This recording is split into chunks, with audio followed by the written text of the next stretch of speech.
Bonjour peuple de Dieu, c'est le pasteur Jérémia, aussi connu sous le nom de pasteur Loïc.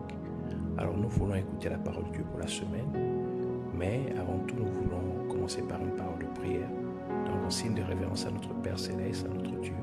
Baissons nos têtes et prions ensemble. Père éternel, Dieu de gloire, Roi des rois, Saint des saints, c'est le véritable Dieu, Dieu tout-puissant. Reçois toute la gloire, l'honneur et la majesté. Nous venons encore te dire merci pour cette nouvelle opportunité que tu nous donnes de pouvoir nous recueillir dans ta présence. Merci Seigneur pour tout ce que tu as prévu pour nous en ces moments.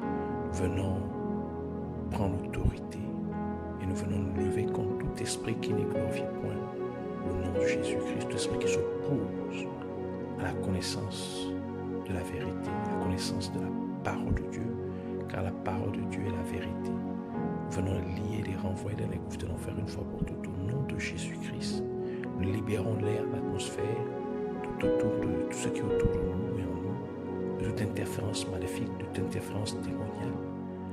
Nous brisons encore toute œuvre de lourdeur, de confusion, d'incrédulité, qui soit renvoyée dans les gouffres de l'enfer une fois pour toutes, car la parole de Dieu déclare, car la mention du nom de Jésus, tout genou dans les cieux, sur la terre et sous la terre fléchira, et que toute langue confessera que Jésus-Christ est Seigneur à la gloire de Dieu le Père.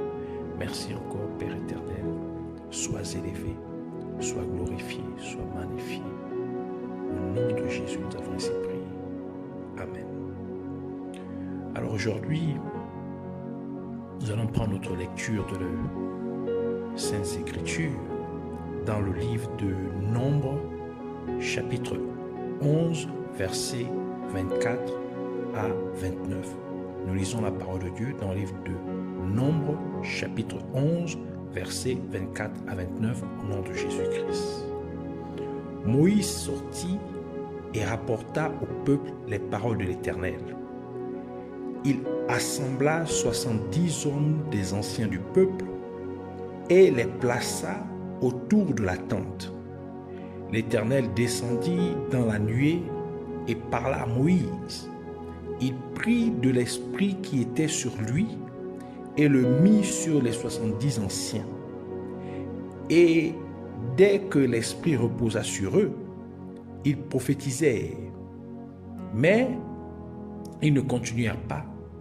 Il y eut 2 hommes, l'un appelé Eldad et l'autre Médad, qui étaient restés dans le camp et sur lesquels l'esprit reposa, car ils étaient parmi les inscrits, quoiqu'ils ne fussent point allés à la tente, et ils prophétisèrent dans le camp.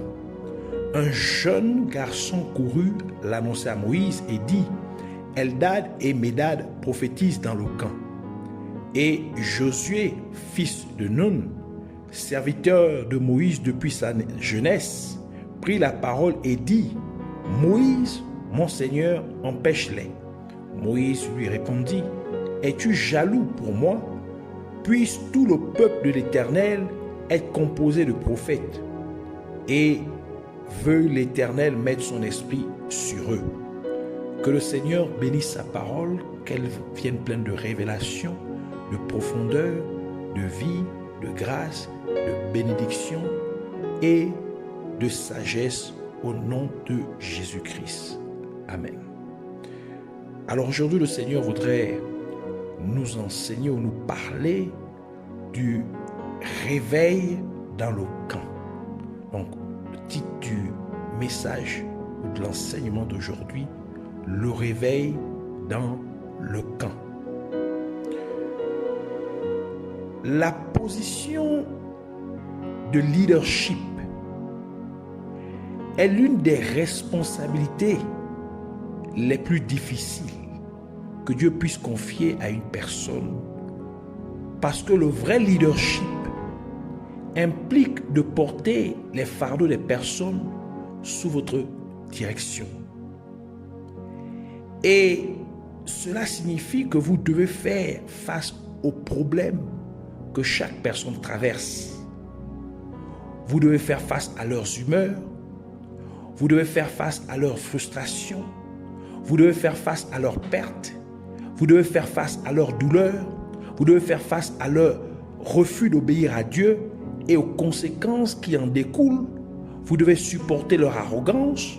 Vous devez faire face à leur pauvreté et à leur manque. Vous devez composer avec leurs besoins respectifs. Et ainsi de suite.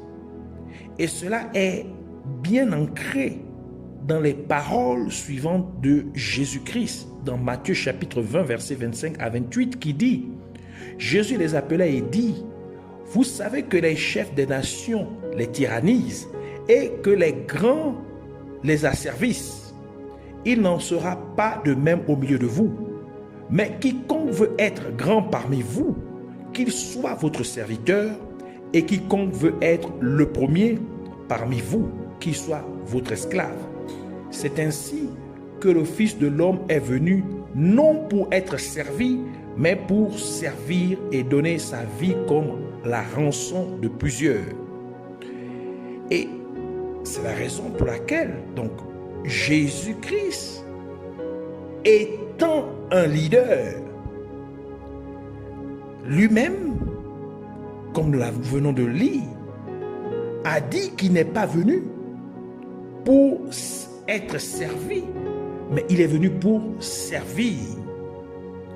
Par conséquent, un vrai leader ou un vrai leadership aux yeux de Dieu implique le service. Un vrai leadership aux yeux de Dieu implique de porter les fardeaux des autres. Et ce faisant, vous leur montrez le vrai chemin pour sortir de leurs ennuis. Et c'est exactement ce que signifie le mot diriger, c'est-à-dire en anglais lead, qui veut dire diriger, conduire, ce qui se trouve dans le mot leadership. Par conséquent, le vrai leadership exprime réellement l'amour de Dieu envers les autres. Il conduit à l'amour de Dieu envers son prochain. Et c'est pour cette cause que la parole de Dieu dit dans Galates chapitre 6 verset 2, portez les fardeaux les uns des autres et vous accomplirez ainsi la loi de Christ, donc la loi de Jésus-Christ, qui a dit à ses disciples, vous vous rappelez, aimez-vous les uns les autres. Ainsi vous aurez accompli mon commandement, car il a dit, un nouveau commandement je vous donne. Aimez-vous les uns les autres. Ou aimez votre prochain comme vous-même. Et c'est exactement ce à quoi Moïse a dû faire face.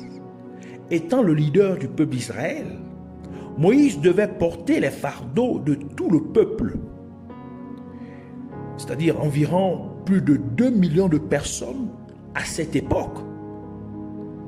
Et comme les frustrations et les plaintes récurrentes du peuple d'Israël commençaient à épuiser Moïse, ainsi Dieu ordonna à Moïse de sélectionner 70 hommes connus de lui, comme qui étaient anciens et officiers du peuple, c'est-à-dire parmi les leaders habituels, afin qu'ils puissent partager le fardeau avec lui.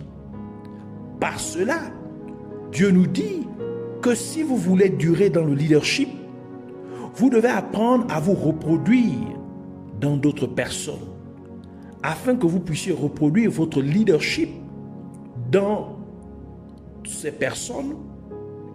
Cela signifie que vous devez élever d'autres leaders comme vous-même, afin qu'ils puissent alléger le poids des fardeaux que vous portez.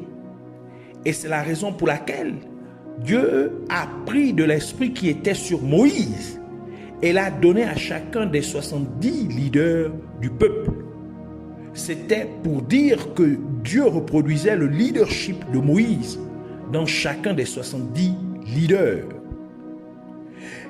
Mais l'une des questions que nous devons nous poser est pourquoi Dieu a demandé à Moïse de prendre exactement 70 leaders du peuple.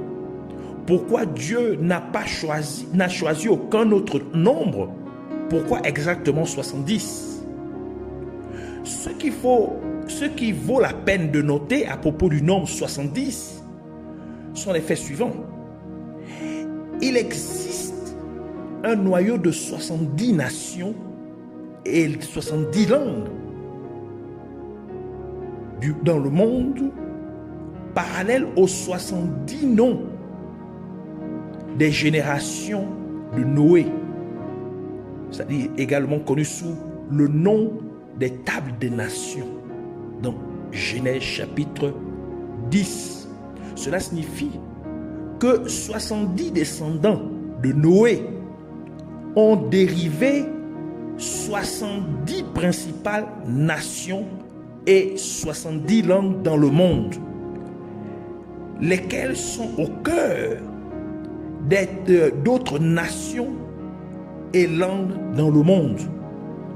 Donc, des 70 descendants de Noé ont découlé 70 nations et 70 langues, desquelles aussi ont découlé d'autres nations et d'autres langues dans le monde entier. Donc 70 descendants de Noé sont la souche principale d'autres nations et d'autres langues dans le monde entier, à travers le monde entier. Israël, en Égypte, a fait ses débuts avec la montée en puissance de Joseph à la cour de Pharaon et la migration de toute la famille de Jacob dans le pays d'Égypte. Par conséquent, un total de 70 Israélites ont commencé une nation au sein d'une autre nation. C'est-à-dire 70 Israélites ont commencé la nation d'Israël au sein de la nation égyptienne. Et ce nombre passa à plus de 2 millions au moment de l'Exode. Genèse chapitre 46 verset 27 dit: et Joseph avait 2 fils qui lui étaient nés en Égypte. Le total des personnes de la famille de Jacob qui était le père de Joseph, qui vinrent en Égypte était 70. Donc Joseph et ses enfants inclus. Et le nombre 70 est composé de 7 fois 10. Donc 70, c'est en fait 7 multiplié par 10. Et le nombre 7, ou le chiffre 7, étant le chiffre de la perfection ou de la complétude, car Dieu a achevé toute la création en 6 jours et s'est reposé le 7e jour, faisant ainsi que la semaine compte 7 jours. Et nous savons qu'il y a 10 commandements que Dieu a donnés au peuple d'Israël. D'où on parle des 10 commandements de Dieu. Par conséquent, parce que le nombre 70 est composé de 7 fois 10, cela signifie que les gens doivent vivre chaque jour de la semaine selon les commandements de Dieu. Donc selon les 10 commandements de Dieu. Les gens doivent vivre les 7 jours de la semaine selon les 10 commandements de Dieu. Donc ils doivent marcher chaque jour dans l'obéissance aux commandements de Dieu. Donc voici aussi la signification du nombre 70. C'est que chaque jour de la semaine, les gens doivent marcher en totale obéissance à la parole de Dieu. Ainsi, Dieu a demandé à Moïse de choisir 70 leaders, ou 70 anciens du peuple, pour l'aider à porter les fardeaux de tout le peuple d'Israël. Parce que la nation d'Israël a été fondé par 70 personnes, mais aussi parce que le nombre 70 instruit en fait aux gens de marcher tous les jours, tous les 7 jours de la semaine, en totale obéissance aux 10 commandements de Dieu. Et cela explique pourquoi Jésus-Christ a également choisi 70 disciples qu'il a appelés et a ensuite commissionnés, comme décrit dans le livre de Luc chapitre 10 verset 1 à 11 qui dit: après cela, le Seigneur désigna encore, donc Jésus-Christ désigna encore 70 autres disciples et il les envoya 2 à 2 devant lui dans toutes les villes et dans tous les lieux où lui-même devait aller. Il leur dit: la moisson est grande, mais il y a peu d'ouvriers. Priez donc le maître de la moisson d'envoyer les ouvriers dans sa moisson. Partez, voici, je vous envoie comme des agneaux au milieu des loups. Ne portez ni bourse, ni sac, ni souliers, et ne saluez personne en chemin. Dans quelconque maison vous entrez, dites d'abord que la paix soit sur cette maison. Et si se trouve là un enfant de paix, votre paix reposera sur lui, sinon elle reviendra à vous. Demeurez dans cette maison, là, mangeant et buvant ce qu'on vous donnera, car l'ouvrier mérite son salaire.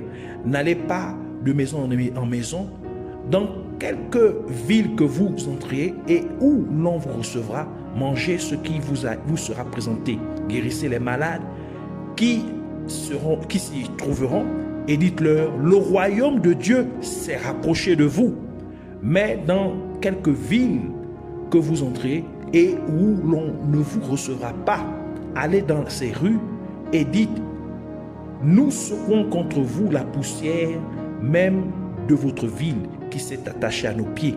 Sachez cependant que le royaume de Dieu s'est approché. Par conséquent, Dieu a communiqué aux 70 leaders, donc 70 anciens du peuple d'Israël, son esprit qui était sur Moïse, afin de permettre d'accomplir leurs fonctions et pour faire savoir aux gens qu'ils avaient reçu des capacités divines. Les 70 leaders ont ainsi prophétisé. Et c'est pourquoi, dans le Nouveau Testament, lorsque les gens recevaient le baptême du Saint-Esprit, donc l'impartition de l'Esprit de Dieu sur eux, l'une des principales manifestations de cette transmission était le fait que la personne parlait en langue et ou prophétisait, comme mentionné dans la parole de Dieu, dans Actes chapitre 2, verset 4, qui dit: et ils furent tous remplis du Saint-Esprit et se mirent à parler en d'autres langues, selon que l'Esprit, donc l'Esprit Saint, leur donnait de s'exprimer. Actes chapitre 10, verset 44 à 46, qui dit: comme Pierre prononçait encore ces mots, le Saint-Esprit descendit sur tous ceux qui écoutaient la parole. Tous les fidèles circoncis qui étaient venus avec Pierre furent étonnés de ce que le don du Saint-Esprit était aussi répandu sur les païens, car ils les entendaient parler en langue et glorifier Dieu. Alors Pierre dit, Actes chapitre 19, verset 6, qui dit: lorsque Paul leur eut imposé les mains, le Saint-Esprit vint sur eux et ils parlaient en langue et prophétisaient. C'est-à-dire qu'en ces derniers jours, en ces derniers temps, Dieu est en train d'élever une nouvelle génération de leaders remplis de l'Esprit de Dieu, donc du Saint-Esprit, pour proclamer et manifester le royaume de Dieu par la démonstration de la puissance du Saint-Esprit. Et c'est une façon d'accomplir le souhait de Moïse, qui désirait que le peuple de Dieu puisse prophétiser, que tout le peuple de Dieu puisse prophétiser et qu'ils soient tous remplis de l'Esprit de Dieu. Lorsque Josué lui demandait d'arrêter, d'empêcher Eldad et Médad de prophétiser, de continuer à prophétiser. Et c'est aussi l'accomplissement de l'une des requêtes de la prière que Jésus a enseigné aux disciples lorsqu'il disait dans Matthieu chapitre 6 verset 10 que ton règne vienne, en d'autres termes, que le règne de ton royaume soit établi et que ta volonté soit faite sur la terre comme au ciel. Donc ici, par la manifestation de la puissance de Dieu, par la démonstration de la puissance de Dieu, nous manifestons ainsi, le croyant manifeste ainsi le règne du royaume de Dieu, la venue du royaume de Dieu. Et c'est pour cette raison que Jésus-Christ a répondu ce qui suit au peuple lorsqu'ils lui ont posé la question de savoir quand viendrait le royaume de Dieu. Luc chapitre 17.